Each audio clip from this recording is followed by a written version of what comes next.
Good morning dear student. आज हम लोग मल्टीप्लिकेशन ऑफ मैट्रिसेस को ही कंटिन्यू करेंगे और उसी के अंदर हम लोग यहाँ पे पढ़ेंगे properties of multiplication of matrices. ठीक है, तो ये 6 प्रॉपर्टीज हम यहाँ पे लिखे हुए हैं। वीडियो को पॉज करके सबसे पहले ये 6 प्रॉपर्टीज को आप लिखिए और उसके बाद हम यहाँ पे एक एक प्रॉपर्टीज को यहाँ पे एक्सप्लेन करते जाएंगे। एक्सप्लेनेशन आप यहाँ पे देखेंगे। क्लियर है? सबसे पहला प्रॉपर्टी हम यहाँ पे लिखे हुए हैं कि ए बी का मल्टीप्लिकेशन और बी ए का मल्टीप्लिकेशन ये इक्वल नहीं होता है। ठीक है, यहाँ पे क्या है, ये जनरली इक्वल नहीं होता है। इसका मतलब है कि किसी पार्टिकुलर केस में ये इक्वल भी हो सकता है। अब वो पार्टिकुलर केस क्या होगा ये हम लोग देखेंगे एग्जाम्पल के थ्रू। सबसे पहले हम लोग क्या करते हैं, इसको एक्सप्लेन करेंगे इधर, है ना। राइट साइड पे हम एक्सप्लेन कर रहे हैं, आप देखिएगा। चलिए हम लोग यहाँ पे क्या करते हैं, मैट्रिक्स ए कंसीडर कर लेते हैं ए आई जे और इसका ऑर्डर हम यहाँ पे ले लेते हैं M by N. Matrix B हम यहाँ पे कंसीडर करेंगे और इसका ऑर्डर यहाँ पे, चलिए सबसे पहले इसका एलिमेंट हम यहाँ पे लेते हैं बी आई जे और इसका ऑर्डर हम यहाँ पे ले लेंगे, चलिए इसका ऑर्डर हम यहाँ पे ले लेते हैं एन बाई पी ले लेते हैं। क्लियर? अब यहाँ पे देखेंगे हम लोग कि क्या ए बी आपका डिफाइंड है या नहीं है। तो सबसे पहले आप यहाँ पे क्या कीजिए, ए का ऑर्डर लिखिए। ए का ऑर्डर यहाँ पे आप लिखेंगे एम बाई एन है। बी का ऑर्डर यहाँ पे क्या है, एन बाई यहाँ पे पी है। बी का ऑर्डर यहाँ पे क्या है, एन बाई पी। तो यहाँ पे देख रहे हो स्टूडेंट कि ए का नंबर ऑफ कॉलम्स यहाँ पे कितना है, एन है, और बी का यहाँ पे ए का नंबर ऑफ कॉलम्स एन है और बी का नंबर ऑफ रोज यहाँ पे कितना है, एन है। ये दोनों क्या है, इक्वल है। ये दोनों क्या है आपका, इक्वल है। इसका मतलब है कि ए बी को जब हम मल्टीप्लाई करेंगे तो नया मैट्रिक्स जो आपका जनरेट होगा, न्यू मैट्रिक्स जो जनरेट होगा, उसका ऑर्डर यहाँ पे क्या हो जाएगा, उसका ऑर्डर यहाँ पे हो जाएगा एम बाई यहाँ पे पी हो जाएगा। क्लियर? अब यहाँ पे देखते हैं बी ए को हम यहाँ पे डिफाइन करेंगे। ठीक है, क्या बी ए का मल्टीप्लिकेशन डिफाइंड है या नहीं है। तो सबसे पहले हम यहाँ पे क्या करते हैं, बी का ऑर्डर लिखते हैं। तो बी का ऑर्डर यहाँ पे क्या है, एन बाई यहाँ पे पी है। ए का ऑर्डर यहाँ पे क्या है, ए का ऑर्डर यहाँ पे एम बाई एन है। इस केस में हम यहाँ पे कंसिडर कर लेते हैं कि पी का वैल्यू और एम का वैल्यू जो है ये इक्वल नहीं है। ऐसा हम कंसिडर करके, चूंकि न्यूमेरिकल वैल्यू तो है नहीं यहाँ पे। अब अगर न्यूमेरिकल वैल्यू यहाँ पे दिया हुआ नहीं है तो ऐसे केस में हम यहाँ पे, है ना, कंसिडर कर लेंगे कि पी का वैल्यू और एम का वैल्यू यहाँ पे इक्वल नहीं है ना। तो यहाँ पे देख रहे हैं कि ये दोनों तो आपका इक्वल नहीं है, नॉट इक्वल, आपका ये इक्वल नहीं है। अब इक्वल नहीं है तो क्या बी ए आपका डिफाइन होगा क्या, तो यहाँ पे लिखेंगे B A is not defined. B A is not defined, B आपका डिफाइंड ही नहीं है। तो ऐसी स्थिति में हम यहाँ पे ए बी, है ना, जब यहाँ पे देख रहे हैं कि ए बी तो आपका डिफाइंड है और ए बी को मल्टीप्लाई करने के बाद यहाँ पे ऑर्डर क्या मिल रहा है, एम बाई यहाँ पे पी मिल रहा है, लेकिन बी ए तो आपका डिफाइंड ही नहीं है। तो इक्वल कहाँ से होगा, जब डिफाइंड ही नहीं है तो इक्वल कहाँ से होगा। इक्वालिटी तो यहाँ पे होल्ड करेगा ही नहीं। एक अदर केस हम यहाँ पे ले लेते हैं, देखते हैं उस स्थिति में क्या होता है।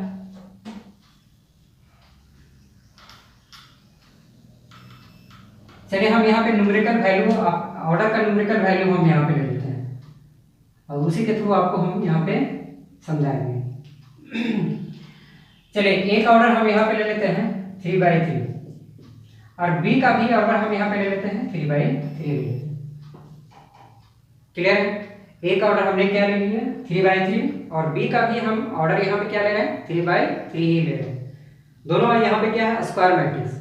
स्क्वायर मैट्रिक्स किसको कहते हैं, जिसमें नंबर ऑफ रोज और नंबर ऑफ कॉलम्स क्या होता है, इक्वल होता है, उसे हम क्या कहेंगे, स्क्वायर मैट्रिक्स कहेंगे। यहाँ पे ए और बी दोनों का ऑर्डर हमने क्या ले लिया, सेम ले लिया। अब इस स्थिति में हम लोग देखेंगे कि क्या ए बी और बी ए आपका डिफाइंड है या नहीं है। डिफाइंड होगा तभी तो आप उसको मल्टीप्लाई करोगे, अगर डिफाइंड ही नहीं होगा तो मल्टीप्लाई कहाँ से होगा। तो सबसे पहले हम यहाँ पे चेक करेंगे कि ये दोनों डिफाइंड है या नहीं।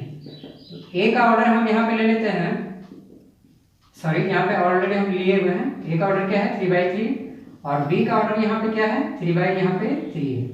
यहाँ पे देख रहे हैं कि ए का नंबर ऑफ कॉलम्स यहाँ पे कितना है 3 और बी का नंबर ऑफ रोज यहाँ पे कितना है 3 है ना। इस स्थिति में यहाँ पे दोनों क्या है इक्वल है। क्या है ये दोनों इक्वल है। तो जो रिजल्टेंट मैट्रिक्स आपका बनेगा ए और बी को मल्टीप्लाई करने के बाद उसका ऑर्डर क्या हो जाएगा, तो उसका ऑर्डर यहाँ पे हो जाएगा 3 यहाँ पे क्या हो जाएगा 3 हो जाएगा। चलिए ए बी का हमने यहाँ पे ऑर्डर निकाल लिया और ए बी आपका क्या है, यहाँ पे हम देख लिए कि ए बी जो है आपका क्या है, A B is defined. That means A B का मल्टीप्लिकेशन पॉसिबल है, संभव है। अब यहाँ पे दूसरा स्थिति हम यहाँ पे देखेंगे कि क्या बी ए आपका डिफाइंड है या नहीं है। तो सबसे पहले आप क्या कीजिए स्टूडेंट, बी का ऑर्डर लिखिए। बी का ऑर्डर आप लिखोगे तो यहाँ पे बी का ऑर्डर यहाँ पे क्या है 3/3 है। उसके बाद हम लोग यहाँ पे ए का ऑर्डर लिखेंगे तो ए का ऑर्डर यहाँ पे क्या है 3 यहाँ पे क्या है 3 है। इस स्थिति में हम यहाँ पे देख रहे हैं कि बी का नंबर ऑफ कॉलम्स यहाँ पे कितना है 3 है और ए का नंबर ऑफ यहाँ पे रोज कितना है 3 है। इसका मतलब है कि ये दोनों मल्टीप्लाई होगा, क्योंकि मल्टीप्लिकेशन का कंडीशन ही होता है जो फर्स्ट मैट्रिक्स है उसका नंबर ऑफ कॉलम्स देखा जाता है और सेकेंड मैट्रिक्स जो होता है उसका नंबर ऑफ रोज देखा जाता है। अगर वो दोनों वैल्यू इक्वल होगा तभी वो मल्टीप्लिकेशन के कंडीशन को सेटिस्फाई करेगा, अदरवाइज नहीं करेगा। दैट मीन्स वो मल्टीप्लिकेशन के लिए कंफर्मेबल होगा, अदरवाइज नहीं होगा। तो कहने का मतलब है कि यहाँ पे बी ए भी आपका क्या हो रहा है डिफाइंड है।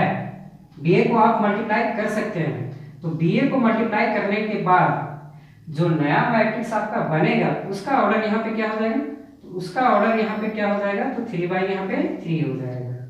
क्लियर है ये। आप यहाँ पे देख रहे हैं स्टूडेंट ए बी का ऑर्डर यहाँ पे क्या आ गया 3/3 और बी ए का भी ऑर्डर यहाँ पे क्या आ गया 3/3।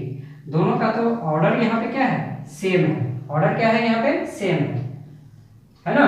ऑर्डर यहाँ पे क्या है सेम है। तो क्या सिर्फ ऑर्डर यहाँ पे सेम रहने के बाद ऑर्डर अगर यहाँ पे आपको सेम मिल गया तो क्या यहाँ पे दोनों मैट्रिक्स इक्वल होगा क्या, नहीं। ऐसे केस में भी हम यहाँ पे श्योर नहीं है, 100% यहाँ पे श्योर नहीं है। सिर्फ ऑर्डर यहाँ पे सेम हो जाने से मैट्रिक्स आपका इक्वल होगा ऐसा कहते ही नहीं है ना। तो ऑर्डर यहाँ पे सेम होने के बाद भी हम लोग यहाँ पे देखते हैं कि उसका करस्पॉन्डिंग एलिमेंट्स इक्वल है या नहीं, है ना। दो मैट्रिक्स इक्वल कब होता है, मान लिया कि हमने ये आपने मल्टीप्लाई किया ए बी को और ए बी को मल्टीप्लाई करने के बाद जो मैट्रिक्स आपका बन रहा है ये हमने कंसीडर कर लिया और ये आपने है ना बी ए को मल्टीप्लाई किए तो ये मैट्रिक्स आपका मिला। इसका ऑर्डर यहाँ पे क्या आ गया, यहाँ पे ऑर्डर यहाँ पे 3/3 और यहाँ पे इसका ऑर्डर यहाँ पे क्या है 3/3 है। अगर यहाँ पे सपोज दैट इसका यहाँ पे element first row first column का एलिमेंट यहाँ पे 1 है तो यहाँ भी 1 होना चाहिए। अगर यहाँ 0 है तो यहाँ भी 0 होना चाहिए। अगर यहाँ -1 है तो यहाँ भी -1 होना चाहिए। 5 है तो यहाँ भी 5, यहाँ अगर 6 तो यहाँ भी 6 है ना। यहाँ पे अगर 2 है तो यहाँ भी 2 होना चाहिए। यहाँ पे 9 तो यहाँ भी 9, यहाँ 10 तो यहाँ भी 10, यहाँ अगर 11 तो यहाँ भी 11 होना चाहिए, है ना। इसी केस में सिर्फ ऑर्डर इक्वल होने से आपका मैट्रिक्स इक्वल नहीं होता है। ऑर्डर के साथ साथ उसका करस्पॉन्डिंग एलिमेंट्स भी क्या होना चाहिए इक्वल होना चाहिए।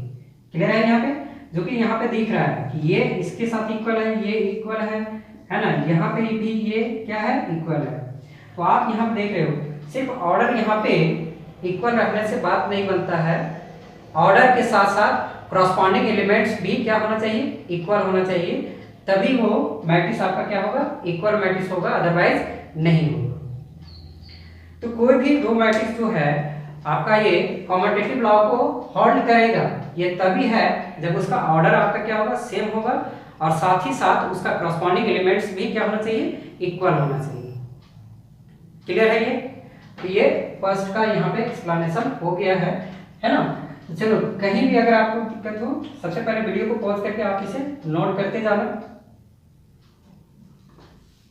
अब यहाँ पे देखेंगे second number properties. Second number properties में क्या है, सेकेंड नंबर प्रॉपर्टीज में यहाँ पे देख रहे हैं कि ए बी सी ये 3 मैट्रिसेस है ना।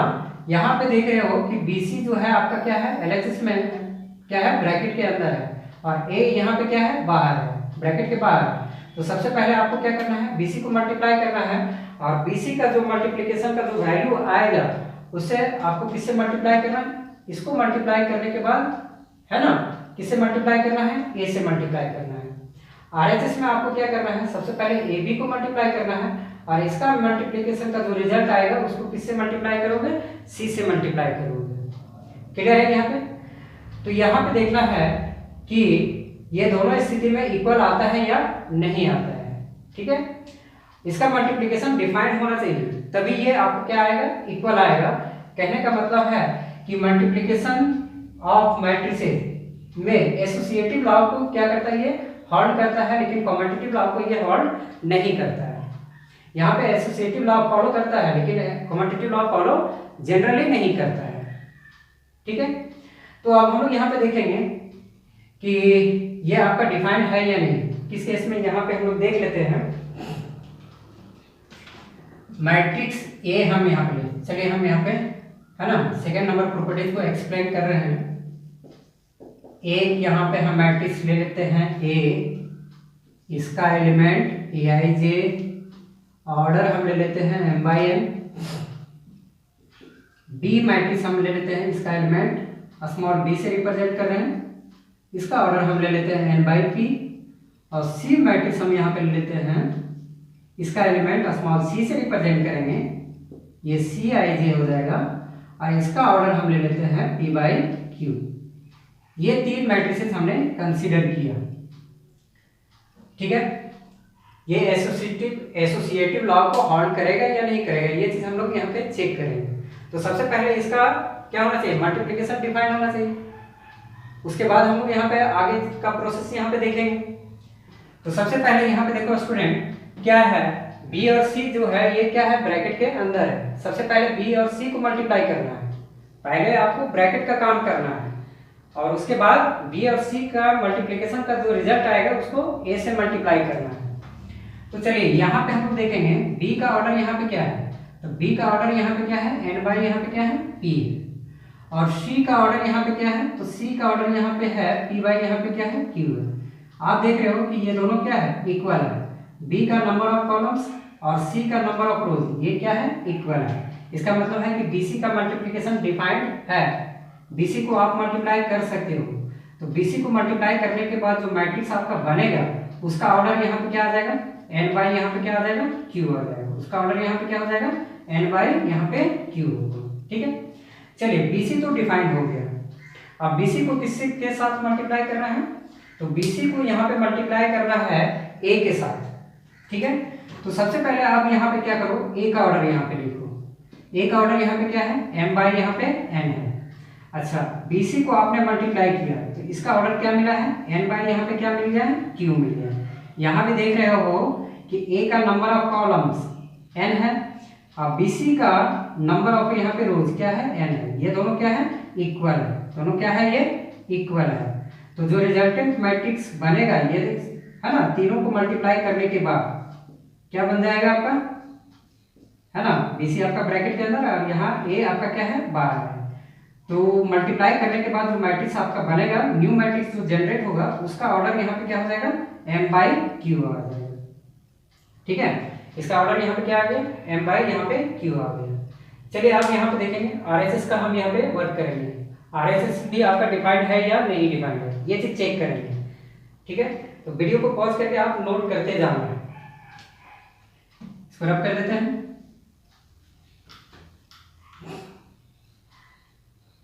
चलिए राइट साइड में हमें क्या काम करना है, सबसे पहले AB को मल्टीप्लाई करना है। ठीक है, तो चलिए यहाँ पे देख लेते हैं कि AB आपका डिफाइंड है या नहीं। सबसे पहले हम लोग A का ऑर्डर लिखेंगे। A का ऑर्डर यहाँ पे क्या है, m/, यहाँ पे n है और B का ऑर्डर यहाँ पे क्या है, n/, यहाँ पे p है। यहाँ पे देख रहे हैं कि A का नंबर ऑफ कॉलम्स n और B का नंबर ऑफ रोज यहाँ पे क्या है, n है। इसका मतलब है कि AB जो है आपका ये डिफाइंड है, AB को आप मल्टीप्लाई कर सकते हो। तो जो रिजल्टेंट मैट्रिक्स आपका बनेगा उसका ऑर्डर यहाँ पे क्या हो जाएगा, तो उसका ऑर्डर यहाँ पे हो जाएगा, यहाँ पे क्या, m/, यहाँ पे p हो जाएगा। ठीक है, अब AB को आपने मल्टीप्लाई कर लिया है, अब AB का मल्टीप्लिकेशन का जो रिजल्ट आएगा उसको C से मल्टीप्लाई करना है। तो चलिए सबसे पहले आप यहाँ पे क्या कीजिए, AB का ऑर्डर यहाँ पे लिखिए। ए बी का ऑर्डर यहाँ पे क्या है, एम बाई यहाँ पे पी है। क्लियर है ये?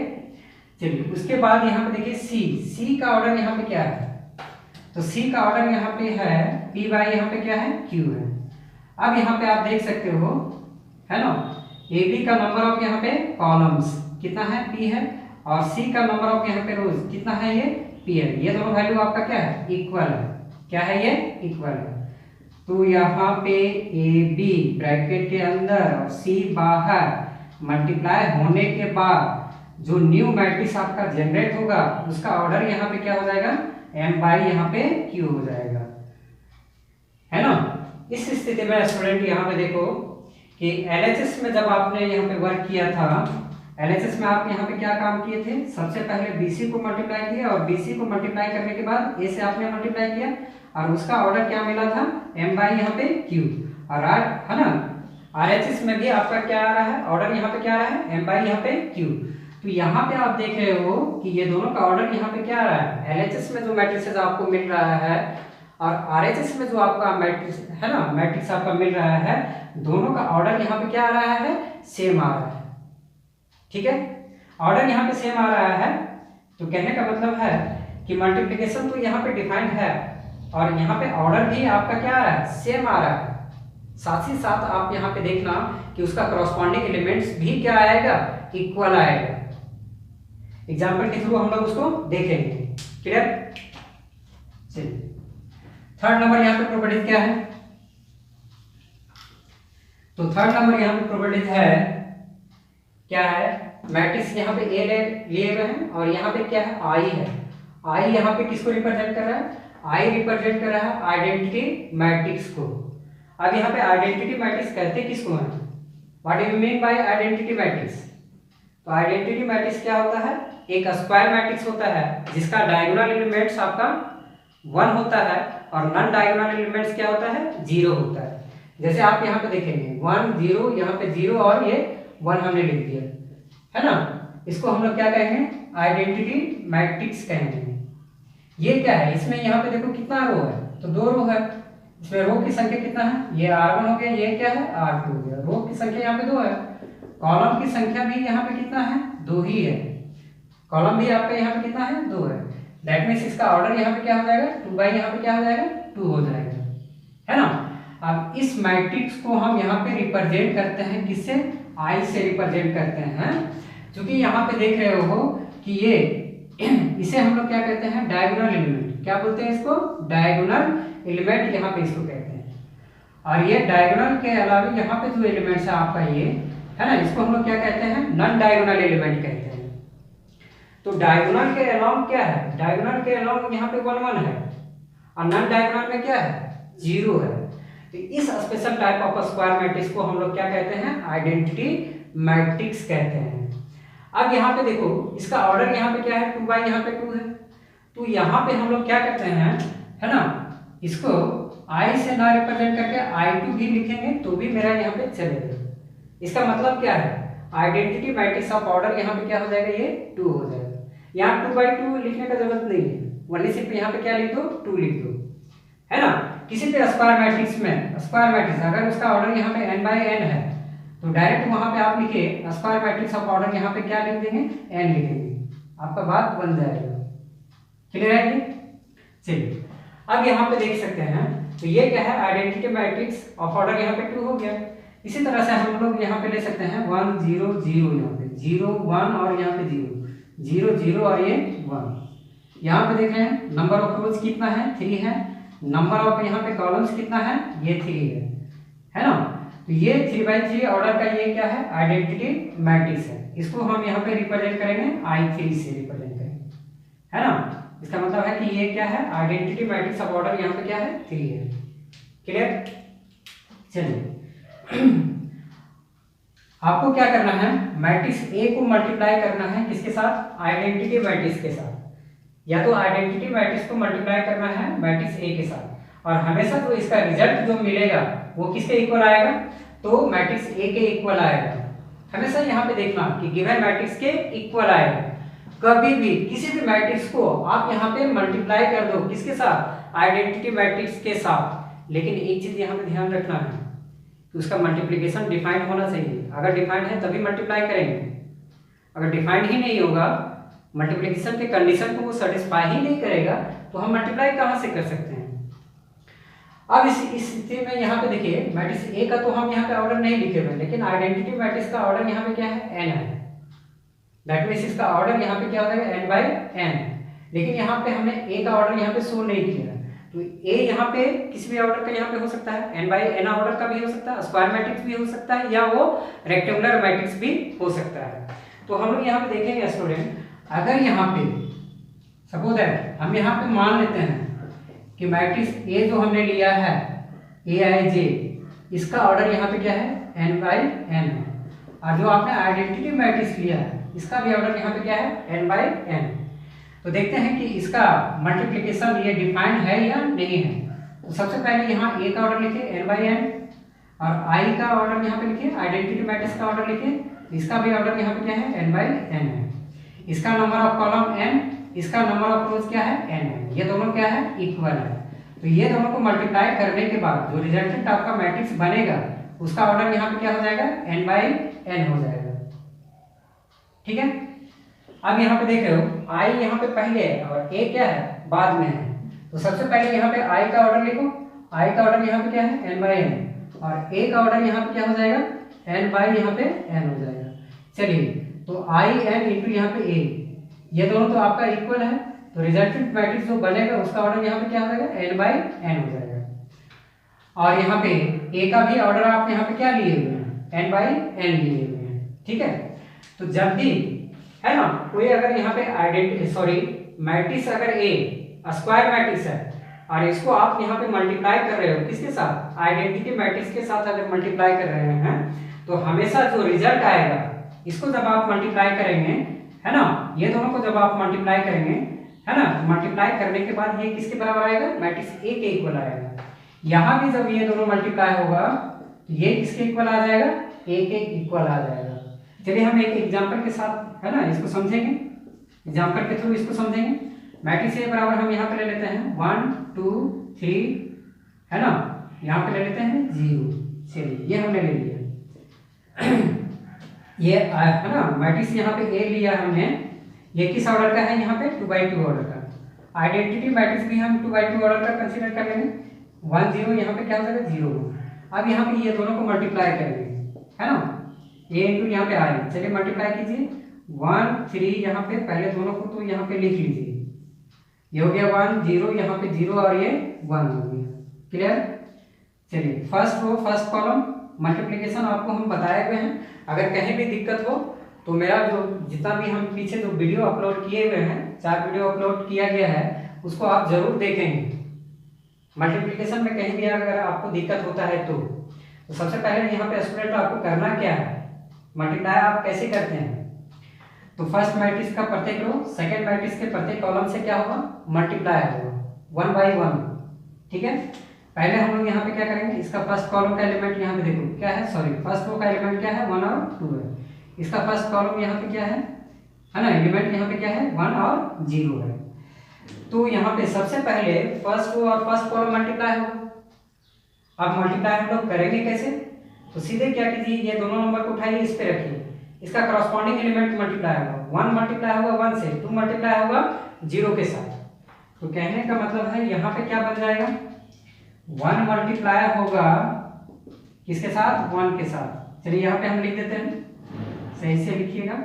चलिए 1 मल्टीप्लाई होगा 1 से, अब प्लस यहाँ पे प्लस का साइन देते जाएंगे। 2 मल्टीप्लाई होगा किसके साथ, 0 के साथ। उसके बाद फर्स्ट को फर्स्ट कॉलम ये मल्टीप्लाई हो गया, उसके बाद हम क्या करेंगे, फर्स्ट को सेकंड कॉलम से मल्टीप्लाई करेंगे। तो 1 मल्टीप्लाई होगा यहाँ पे 0 से, 1 इंटू यहाँ पे 0, अब प्लस यहाँ पे क्या हो जाएगा, 2 इंटू यहाँ पे क्या हो जाएगा, 1 हो जाएगा। क्लियर। चलिए फर्स्ट रो का काम कंप्लीट हो गया, ये दोनों कॉलम से हम मल्टीप्लाई कर लिए। अब यहाँ पे क्या करेंगे, सेकेंड रो को फर्स्ट कॉलम से, सेकेंड रो को सेकेंड कॉलम से मल्टीप्लाई करेंगे। तो चलिए यहाँ पे 3 0 ये मल्टीप्लाई होगा 1 0 से, है ना, 3 मल्टीप्लाई होगा 1 से, 0 मल्टीप्लाई होगा 0 से, 3 इंटू यहाँ पे 1 प्लस यहाँ पे 0 इंटू 0। क्लियर। चलिए उसके बाद यहाँ पे सेकंड कॉलम से मल्टीप्लाई होगा, तो 3 मल्टीप्लाई होगा 0 से, 0 मल्टीप्लाई होगा 1 से। तो यहाँ पे लिखेंगे 3 इंटू यहाँ पे 0, प्लस का साइन देंगे, 0 इंटू यहाँ पे क्या हो जाएगा, 1 हो जाएगा। चलिए यहाँ पे क्या आ जाएगा, यहाँ आ जाएगा ये तो 1 इंटू 1 आ जाएगा, यहाँ पे क्या आ जाएगा 0 आ जाएगा, यहाँ पे क्या आ जाएगा 1 इंटू 0 यहाँ 0 हो गया, प्लस 2 इंटू यहाँ पे 1 2 हो गया, चलिए 3 इंटू यहाँ पे 1 3 हो गया, 0 इंटू यहाँ पे 0 0 हो गया, 3 इंटू यहाँ पे 0 ये 0 और 0 इंटू यहाँ पे 1 है ना, ये हो गया 0। तो देखो यहाँ पे क्या आ गया, ये 1 ये आपका आ गया 3 है ना, यहाँ पे आ गया आपका 2 और ये आ गया आपका क्या 0। क्या आपका ये मैट्रिक्स ए के इक्वल आया है क्या? हाँ 100% वो उसी के इक्वल है। This is equals to matrix A. आ गया। जस्ट इसी तरह से आप यहाँ पे क्या कीजिए,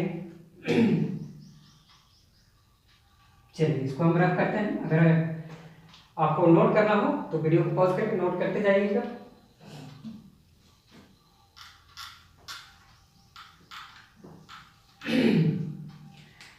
इस केस में अब यहाँ पे आपको क्या करना है, आई को पहले रखना है, ए को बाद में रखना है। 1 0 यहाँ पे आपका क्या है 0 1 क्लियर। यहाँ पे क्या है, हमने यहाँ पे क्या लिया 1 रबी हमने कर दिया।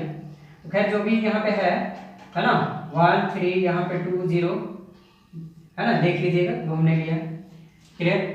तो आप मल्टीप्लाई करके देखोगे ये ऑलवेज किसके इक्वल आएगा, तो ए के इक्वल आएगा। आरएसएस का भी आप यहाँ पे काम कीजिएगा वो ए के ही इक्वल आएगा। क्लियर है ये है ना। चलिए यहाँ पे तो हो गया। अब हम यहाँ पे क्या करते हैं, इसको रफ करेंगे। मैट्रिक्स ए का ऑर्डर हम यहाँ पे ले लेते हैं। अब यहाँ पे हम ले लेते हैं मैट्रिक्स ए का ऑर्डर यहाँ पे ले लेते हैं क्या, m बाई n ले लेते हैं। अब क्या होगा, इस स्थिति में हम यहाँ पे क्या करेंगे है ना, तो यहाँ पे हम देख सकते हैं आइडेंटिटी मैट्रिक्स को अभी यहाँ पे छोड़ देते हैं। देखिए क्या हम लोग यहाँ पे लिखेंगे आई एम इंटू यहाँ पे ए, और यहाँ पे क्या हो जाएगा a इंटू यहाँ पे आई एम। इसको भी जब आप मल्टीप्लाई करेंगे तो इसका मल्टीप्लिकेशन का जो रिजल्ट आएगा ये किसके इक्वल आएगा, तो a के इक्वल आएगा। इसका भी रिजल्ट यहाँ पे आपको क्या मिल जाएगा, a के इक्वल ही आ जाएगा। आप मल्टीप्लाई करके देख लेना। यहाँ आई एम जैसे लिखे हुए है ना, i का ऑर्डर यहाँ पे क्या हो जाएगा m बाई यहाँ पे m हो जाएगा, m बाई m हो जाएगा।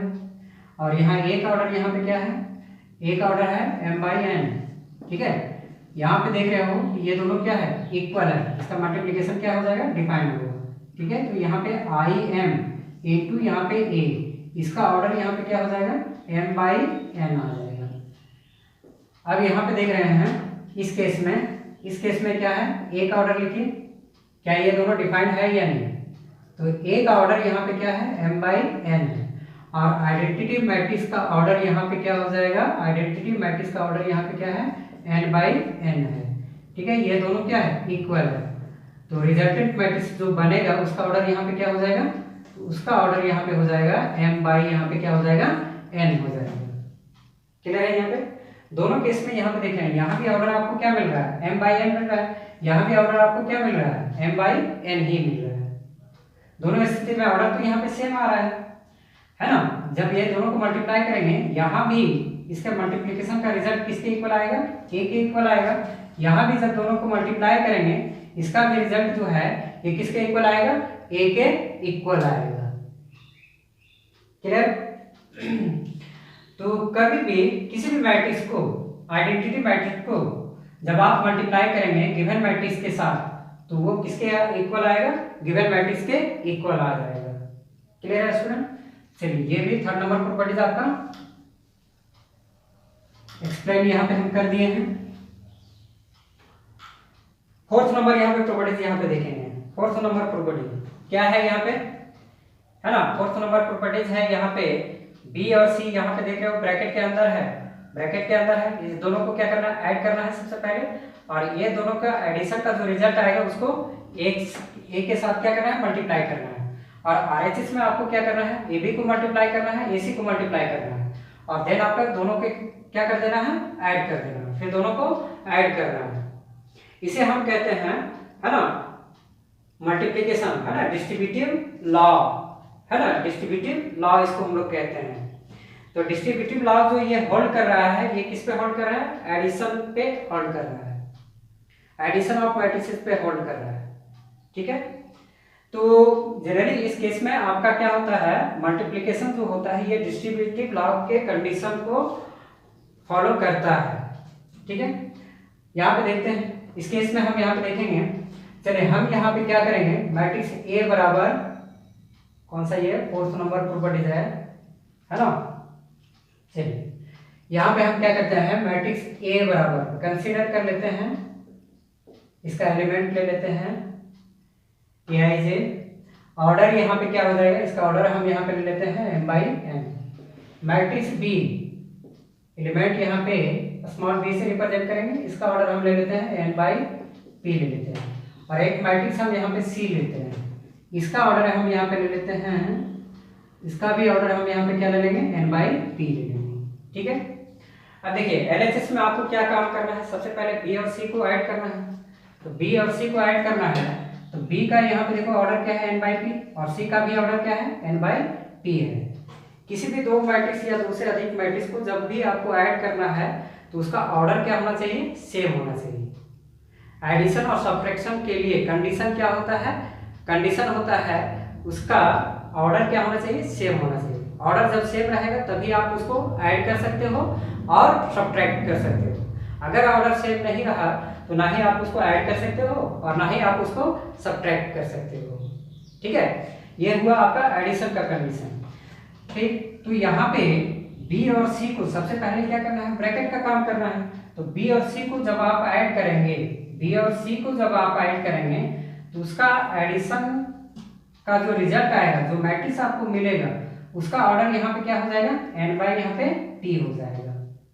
क्लियर। चलिए अब यहाँ पे क्या करना है, इसको a से मल्टीप्लाई करना है, देखते हैं कि ये डिफाइंड है या नहीं है। तो सबसे पहले आप यहाँ पे क्या कीजिए, a का ऑर्डर लिखिए। a का ऑर्डर यहाँ पे क्या है, m बाई यहाँ पे n है, और b प्लस यहाँ पे c का ऑर्डर यहाँ पे क्या है, n बाई यहाँ पे p है। तो यहाँ पे आप देख रहे हो कि ये दोनों क्या है, इक्वल है, ये दोनों क्या है, इक्वल है। अब जो रिजल्टेंट मैट्रिक्स आपका बनेगा उसका ऑर्डर यहाँ पे क्या हो जाएगा, उसका ऑर्डर यहाँ पे हो जाएगा m बाई यहाँ पे क्या हो जाएगा, p हो जाएगा। क्लियर। अब RHS का हम यहाँ पे काम करेंगे। तो RHS में यहाँ पे सबसे पहले क्या करना है, देखना है कि AB आपका डिफाइंड है या नहीं। तो सबसे पहले यहाँ पे देखिए a का ऑर्डर लिखिए। a का ऑर्डर यहाँ पे क्या है, a का ऑर्डर यहाँ पे m बाई n है, और b का ऑर्डर यहाँ पे क्या है, तो b का ऑर्डर है यहाँ पे क्या, n बाई यहाँ पे p है ना। a का नंबर ऑफ कॉलम्स यहाँ पे n और b का नंबर ऑफ रोज यहाँ पे क्या है, n है। ये दोनों क्या है, इक्वल है। तो जो रिजल्टेंट मैट्रिक्स आपका बनेगा AB को मल्टीप्लाई करने के बाद क्या हो जाएगा, m बाई यहाँ पे p हो जाएगा। क्लियर। चलिए उसके बाद यहाँ पे क्या करना है, a और c को मल्टीप्लाई करना है, देखते हैं इसका मल्टीप्लिकेशन डिफाइंड है या नहीं। a का ऑर्डर लिखिए सबसे पहले आप। a का ऑर्डर यहाँ पे क्या है, m बाई यहाँ पे n है, और c का ऑर्डर यहाँ पे क्या है, तो c का ऑर्डर है यहाँ पे n बाई यहाँ पे p है। यहाँ भी इस स्थिति में भी हम लोग देख रहे हैं a का नंबर ऑफ कॉलम्स यहाँ पे क्या है, n है, और c का नंबर ऑफ यहाँ पे रोज क्या है, n है ना। ये दोनों क्या है, इक्वल है, इक्वल है, तो दैट मींस इसका मल्टीप्लिकेशन डिफाइंड है। तो AC को मल्टीप्लाई करने के बाद जो मैट्रिक्स आपका मिलेगा उसका ऑर्डर यहाँ पे क्या हो जाएगा, तो उसका ऑर्डर हो जाएगा m बाई यहाँ पे p हो जाएगा।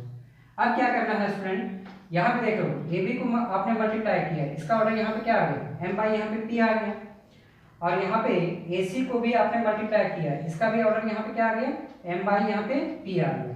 अब क्या करना है आपको, AB को और AC को ऐड करना है। तो AB का यहाँ पे ऑर्डर यहाँ पे देख लो क्या है, m बाई यहाँ पे p है, और AC का भी ऑर्डर यहाँ पे क्या है, m बाई यहाँ पे क्या है, p है। अब ये दोनों मैट्रिक्स को जब आप यहाँ पे क्या करोगे, ऐड करोगे, तो मान लेते हैं कि एक नया मैट्रिक्स आपका x जनरेट हुआ है, इसका ऑर्डर यहाँ पे क्या हो जाएगा, m बाई यहाँ पे क्या हो जाएगा, p हो जाएगा। तो लेफ्ट साइड जब आप यहाँ पे वर्क किए, लेफ्ट साइड जब आपने यहाँ पे काम किया, तो जो रिजल्टेंट मैट्रिक्स आपका मिला उसका ऑर्डर यहाँ पे क्या आ गया, m बाई यहाँ पे p आ गया। और राइट साइड जब आपने यहाँ पे वर्क किया है ना, तो जो रिजल्टेंट मैट्रिक्स आपका मिला है उसका भी ऑर्डर यहाँ पे क्या आ गया है, m बाई यहाँ पे p आ गया है। इसका ऑर्डर तो यहाँ पे सेम आ गया है ना। तो ऑर्डर सेम होने से मैट्रिक्स आपका इक्वल तो नहीं होता है, ऑर्डर सेम होने के साथ साथ उसका करस्पॉन्डिंग एलिमेंट्स भी क्या होना चाहिए, इक्वल होना चाहिए। जो कि ऑलरेडी आप देखेंगे कि वो भी करस्पॉन्डिंग एलिमेंट्स भी आपका क्या होगा, इक्वल होगा। एग्जाम्पल के थ्रू हम लोग देखेंगे।